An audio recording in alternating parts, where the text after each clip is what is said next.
What metrics should you focus on inside of your Facebook ad accounts? Today, I'll be going over the exact metrics and the columns setup I use inside of our Facebook ad accounts. I'm literally going to open up an ad account and show you with real data. Now, if you're questioning why I'm credible to be teaching these types of things, my name is Nick Theriot. I've done over $60 million in online revenue with Facebook ads, and I run a Facebook ads agency, and I coach and mentor students.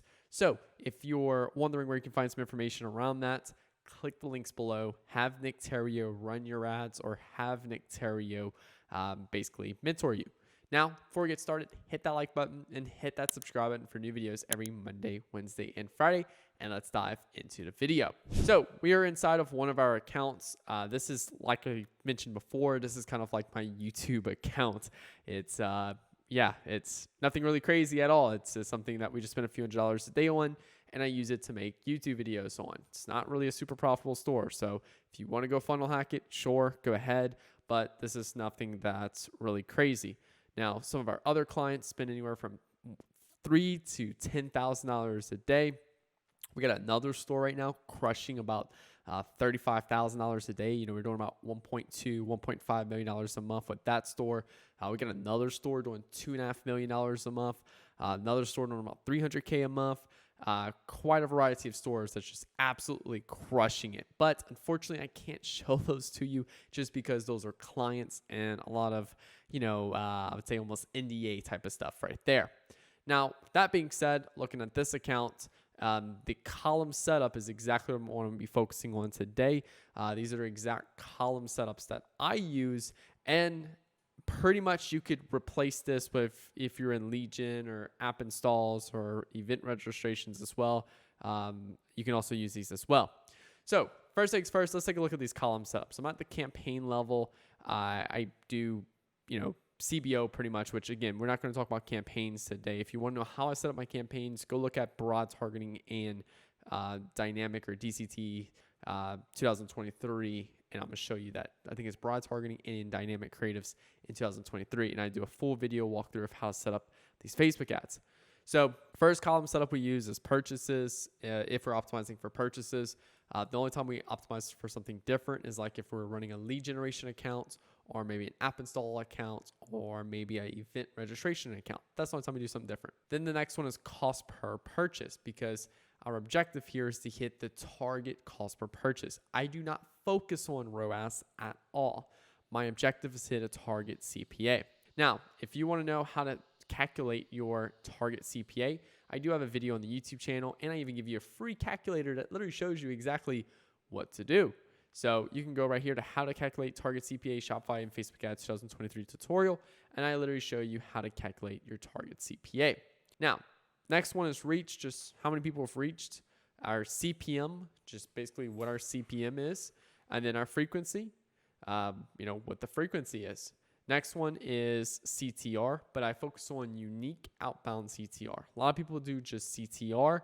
I like unique outbound CTR because this is the unique clicks. So let's say, for example, if I click on an ad 5 times, it'll only show us 1 click. But if I just do CTR regular, or just regular clicks, and I click on it 5 times, it'll say 5 clicks. But I'm just one person, so I want unique. Unique outbound CTR. Outbound means they take them off Facebook. Anything outbound means it went off Facebook. If it's just a click, I could have clicked to see more on the ad, and that's like a problem with clicks. Next one is cost per unique outbound click. So what's the cost of our CPC basically? How many unique outbound clicks we've had. Then we have scroll stop and hold rate. Okay. So looking at this, first off, I know there's a few things here that there might not be, I would say like full, like for example, scroll stop and hold rate. These are custom conversions. And I'm going to show you guys how to make that. So go to customize columns. And here we got hold rate and scroll stop. So let me click on hold rate really quick and just show you guys how that's created. That's through plays divided by impressions. Now, what this basically is that, and you also got to make sure you click on percentage. And what this does is it shows me the amount of people that's holding and watching the remainder of the video after 10 seconds. Now, next one is scroll stop. Scroll stop is a simple one as well. All you're doing is taking 3-second video plays and dividing it by impressions. Make sure it's percentage, and then you're good to go. Now, scroll stop is going to tell me basically my hook rate, how well the video is hooking, and hold rate is telling me how well they're holding. Now, I do not like to look at industry-wide averages when it comes down to scroll stop or hold rate. It's essentially just, hey, what is it relative to everything else that you're currently testing? Now, second thing is that the only thing I'm focused on is amount spent and cost per purchase. I don't really focus on any of these other metrics, but simply use them to tell me the story. So why is an ad getting an amazing cost per purchase? Or why is an ad getting a terrible cost per purchase? What is the reason for that? And let's go down to, I want to go further, and I want to go all the way down to a ad level. And let's just do lifetime. I don't know if this campaign's even been running long enough. Okay, so this campaign hasn't been running long enough to get other data. Oh, okay, here you go. So this is our new DCTs that we're testing, some other products. And obviously they're not performing because one, we spent $44, we're not a single cost per purchase, and it's a DCT not spending more than our ad set. So it's two reasons why it's not performing. If you want to know when to turn off an ad or when to turn off or on an ad, go watch this video. It should be up by the time this video is up, when to turn off a Facebook ad in 2023. So in here, I can see that, hey, these aren't really performing because we're not hitting our target CPA, target cost per purchase. Well, what's the reason why? And that's where I see like the CTR is a lot higher or lower than what our winning one is. And then also to our CPC is also significantly higher. So this just helps me tell the story of why it isn't working. Now, is it like, oh my God, I just need to improve the CTR and it's going to work? No, because there could also be a level of what's the reason for a higher click and what's the reason for a lower CTR? Well, that basically means the ad isn't really resonating with people. If people aren't getting really resonated with, they're not going to make that purchase, or it's not really grabbing their attention. And it's going to be a lot harder to essentially, I would say like a lot harder to be profitable with that particular ad.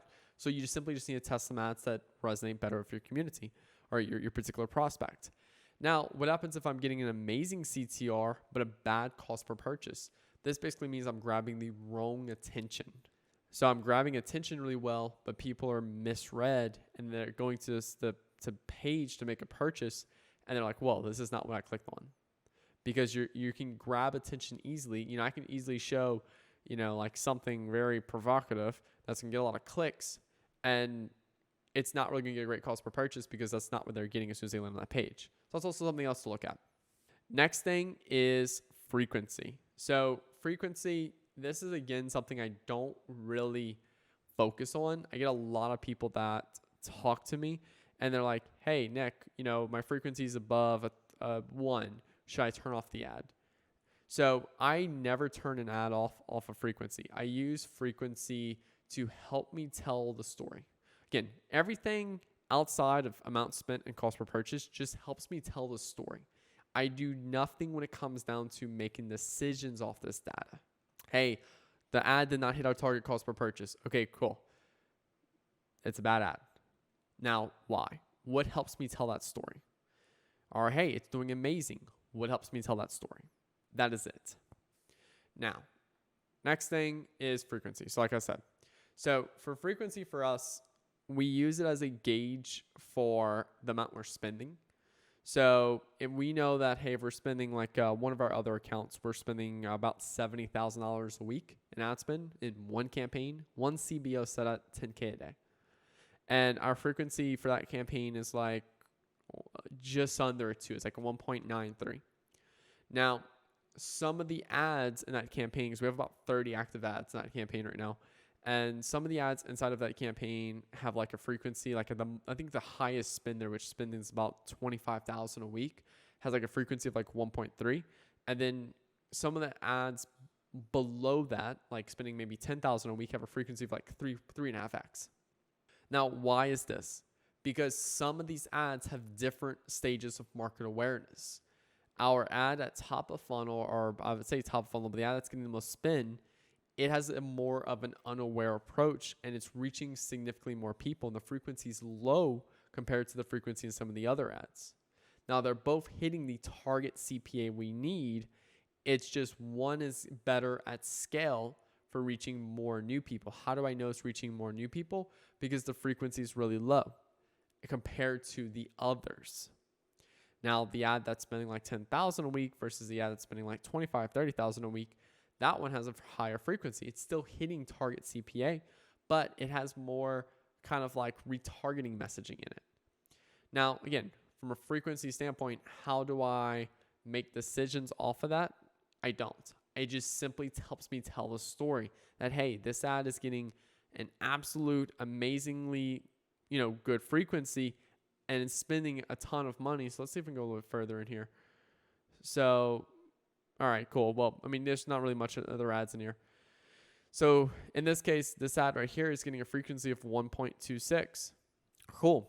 I mean, I don't have anything else relative to compare that to. And personally, as long as I'm hitting my cost per purchase, I can care less if that frequency is 10x. If your frequency is a 10, but you're hitting your target CPA, then it doesn't matter to me.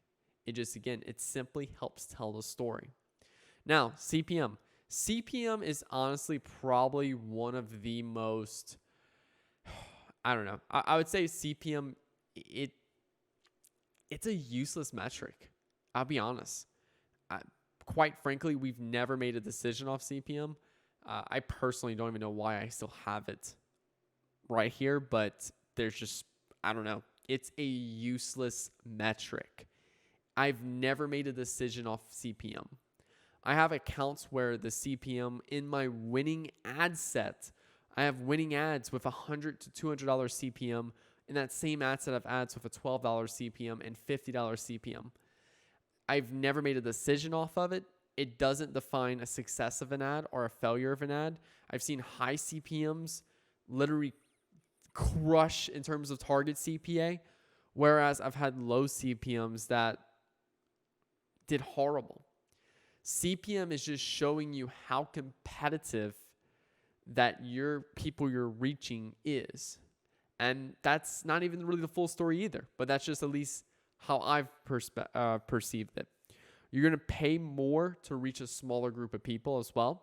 So if you have a super niche product, like for example, I run Facebook ads to acquire leads for people who are doing $30K a month, at least with their Shopify store, and they fill out a lead form, and then my sales team calls them to see if we can help them out.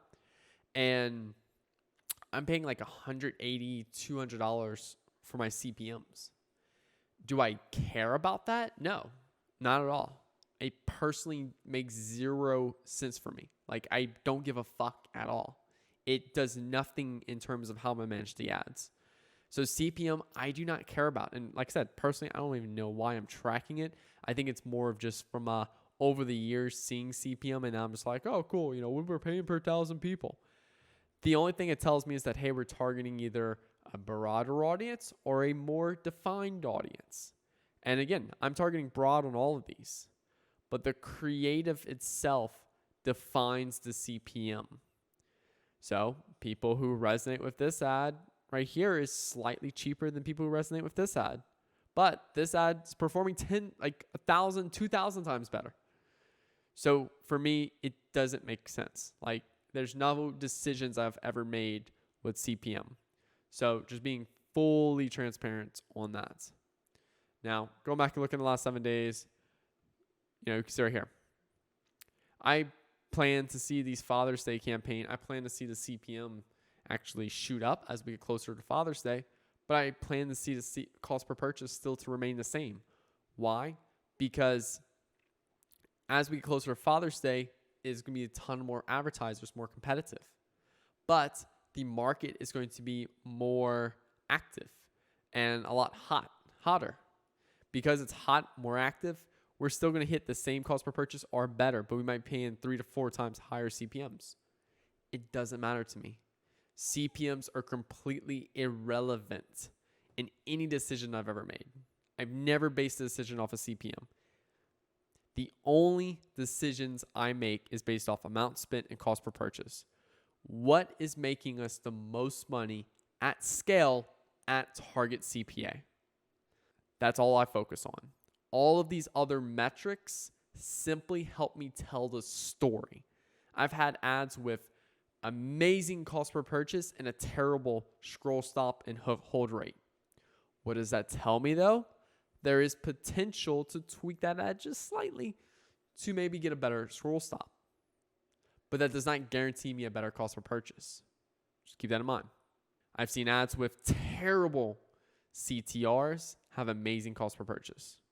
What does it tell me? Maybe we can do a couple things to it to tweak it to make it a little bit better when it comes down to resonate with those customers. That's about it. Frequency. Hey, maybe we're struggling to break a level of spin, and in the frequency, because we have a high frequency, that's showing me that we're starting to target a lot of the same people. So how do we reach new markets of people, different stages of market awareness? For one of our accounts, we scaled up from $1,000 a day to $15,000 a day. We spent $4.5 million in 2022 and made them back about $25 million in revenue. Frequency was used as we were scaling to gauge how saturated we were based off certain markets. So what we did, we opened up to different levels of market awareness.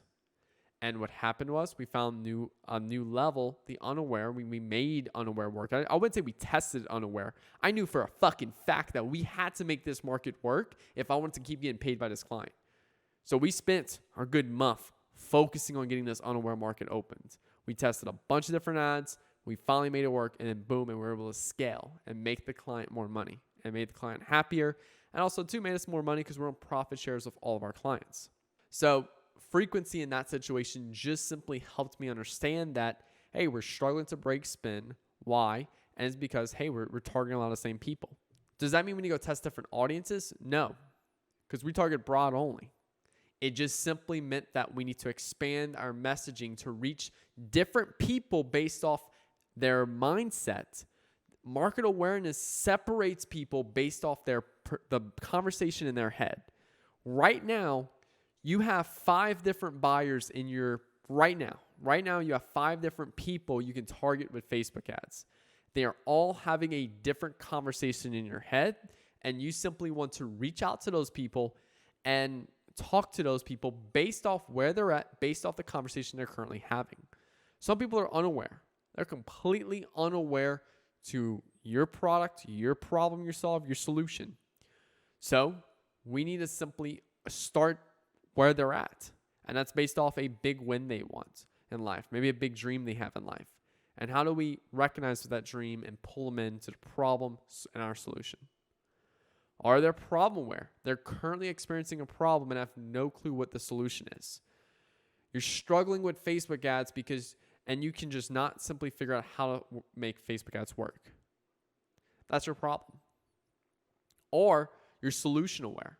You know you need to go set up dynamics and broad targeting and run one campaign, but you have no clue how to do it. So if I post a video talking about broad targeting and dynamics, you're going to click on it. Now, if I post a video struggling with Facebook ads, a completely different viewer is going to watch it.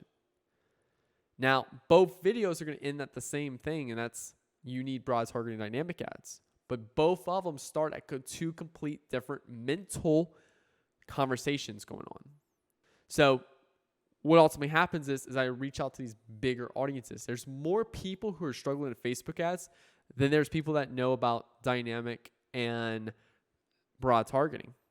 And there's significantly more people who are struggling with their business. They resent their business right now because the revenue coming in is horrible. So what do we need to do? Start off, lead into that problem or lead with a really big win. Go into Facebook ads, go into dynamics, and then boom. So I know this is kind of like getting off of the metrics I use, but I hope I'm articulating to you guys how I'm using these metrics to make decisions. And again, if you want to know how I turn off an ad or when to turn off an ad, a campaign level, or even an ad level, then watch this video. if you want to know how to calculate your target CPA, your target cost per purchase, watch this video, and then go watch broad targeting time and dynamic creatives in 2023, and that's going to show you how I set up my campaigns. And that's about as much as I can do without literally going run your ads for you. And if you're interested in mentoring or coaching, then click the links below where I have Nick Theriot run your ads or have Nick Theriot mentor you. Thank you guys so much for watching this video today, guys. I really hope y'all enjoy. Drop some comments below because I felt like this is a pretty unique video in a way. But yeah, make sure you drop some comments below. Happy to answer them. Hit that like button and hit that subscribe button for new videos every Monday, Wednesday, and Friday. I'll talk to you guys later. Peace out.